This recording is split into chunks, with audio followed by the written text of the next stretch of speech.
Hello, everyone, and welcome to Coffee and Conversation with Kristen. Cheers to you all in this new year. Hopefully it's starting out well. So we're going to start with some new topics this year on different things that are good to know and things that can help you save even more interest. So I've got a lot of borrowers right now who are really interested in getting the lowest rate possible, right? But not everybody wants to pay points in order to do so. Points, you ask, what is a point? So if you pay a point for any part of your loan, 1 point is equal to 1% of your loan amount. If your loan amount's $100,000, that 1 point would be $1,000. That would be the cost to you or the consumer. So a lot of times what happens is you can buy your rate down. I do have clients that are interested in buying it down as low as they can go. I always say, let's do the math. It's a case-by-case scenario. Not every loan is worth buying points for. Some are. So let's see what the cost of that buying that rate down is. What's the longevity? When are you going to earn that back, or what's the break-even point? And then what's the savings afterwards, okay? So there is some mathematics to it. It's not as easy as just, let's take the lowest rate. I find that a lot of times a break-even point is really far into the loan, so it's not always the best deal. Even though you're getting a lower rate, it doesn't always equal to savings. So just make sure you're working with your lender on that. Have them explain to you the math of it and the true savings there.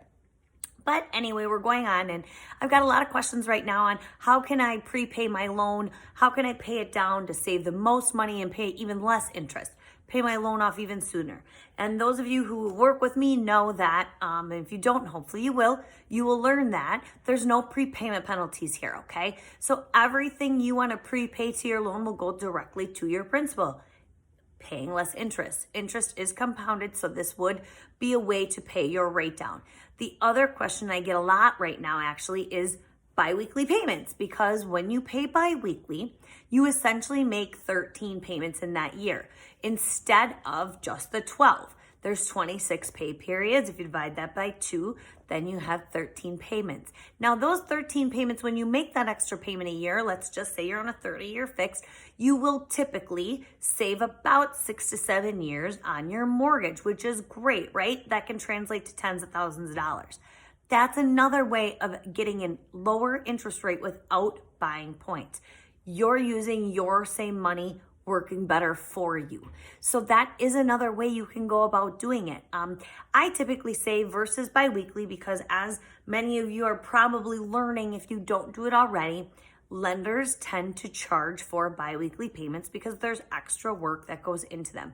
Some lenders charge it in a higher rate, some charge it in a fee. So just keep your eye out on that, okay? Just a little tidbit there for you. But anyway, instead of paying extra money to make your payment, instead of waiting, the bank holding your money until that full payment is made to apply it to your principal, what I personally like to do is take your principal and interest payment, divide it by 12, and add that on every month. So let's just, for easy math, say your principal and interest, not including your taxes and insurance, just your principal and interest payment is $1,200 a month.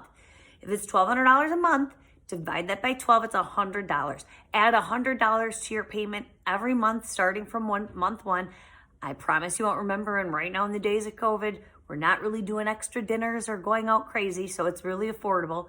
Take that extra money, apply it to your principal on that one payment per month, and you will make that 13th payment without any additional charges, without having to set a reminder on your clock to make those payments bi-weekly to make sure you don't miss one.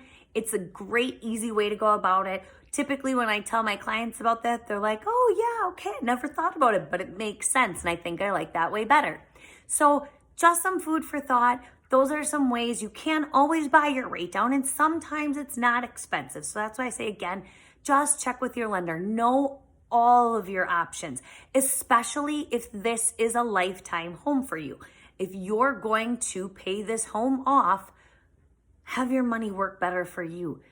Talk to your lender, go through it all. Is points worth it? Is it not?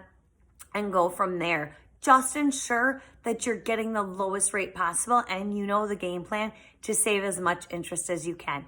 I'm Kristen. I'm with Guaranteed Rate, and I'm here to help any way I can.